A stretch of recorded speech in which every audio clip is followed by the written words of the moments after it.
माथेरान नगर परिषदेत ई शौचालय खरेदीत मोठा भ्रष्टाचार झाल्याचा गंभीर आरोप समोर आलेला असून संपूर्ण परिसरात खळबळ उडाली आहे। पर्यटकांच्या सुविधांसाठी उभारण्यात आलेल्या ई शौचालयांच्या खरेदी प्रक्रियेत मोठा आर्थिक गैरव्यवहार झाल्याचा आरोप सामाजिक कार्यकर्त्यांनी केला आहे। पर्यटन स्थळ म्हणून प्रसिद्ध असलेल्या माथेरानमध्ये दरवर्षी लाखो पर्यटक भेट देतात। पर्यटकांना स्वच्छ आणि मोफत शौचालय सुविधा उपलब्ध करून देण्यासाठी नगर परिषदेकडून ई शौचालय उभारण्याचा निर्णय घेण्यात आला होता। मात्र आता या प्रकल्पावरच प्रश्नचिन्ह निर्माण झाले आहे।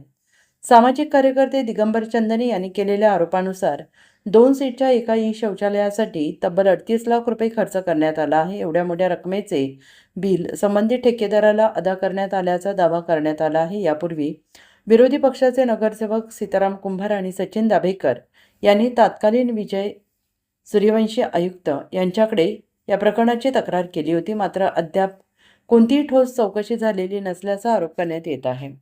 2 सीटच्या ई शौचालयाची किंमत एवढी असू शकते का? खरेदी प्रक्रियेत नियमांचं पालन झालंय का? शासनाच्या निधीचा अपव्यय झाला आहे का? असे अनेक प्रश्न आता उपस्थित होत आहेत। या संपूर्ण व्यवहाराची स्वतंत्र आणि उच्चस्तरीय चौकशी करून दोषींवर कठोर कारवाई करण्यात यावी अशी मागणी सामाजिक कार्यकर्ते आणि नागरिकांकडून केली जाते आहे। ई शौचालय खरेदीचा हा व्यवहार खरोखरच नियमबाह्य होता की सर्व प्रक्रिया नियमानुसार पार पडली होती? याचे उत्तर चौकशीनंतरच स्पष्ट होणार आहे। मात्र सध्या तरी 38 लाखांच्या ई शौचालयाची चर्चा संपूर्ण माथेरानमध्ये रंगली असून प्रशासन काय भूमिका घेते याकडे सगळ्यांचे लक्ष लागून राहिले आहे। एकदम चुकीची आहे। प्रशासकीय राजवटीमध्ये त्यांनी कुठल्याही प्रकारची मॉनिटरिंग कमिटीची मान्यता न घेता ई शौचालय 38,70,000 रुपये लावलेत, जी महाराष्ट्रात एवढी मोठी किंमत कुठलीच नाही आहे। आणि जे डस्टबिन मागवलेले आहेत त्या डस्टबिन पण निरुपयोगी ठरलेत, कुठल्याच प्रकारचे ते लावले गेले नाही आहेत।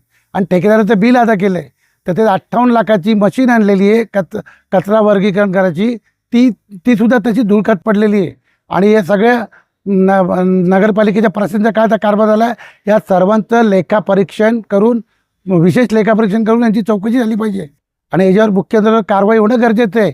नाहीतर म्हातारी माणसाच्या दुःखाला पण काळ चोकावतं।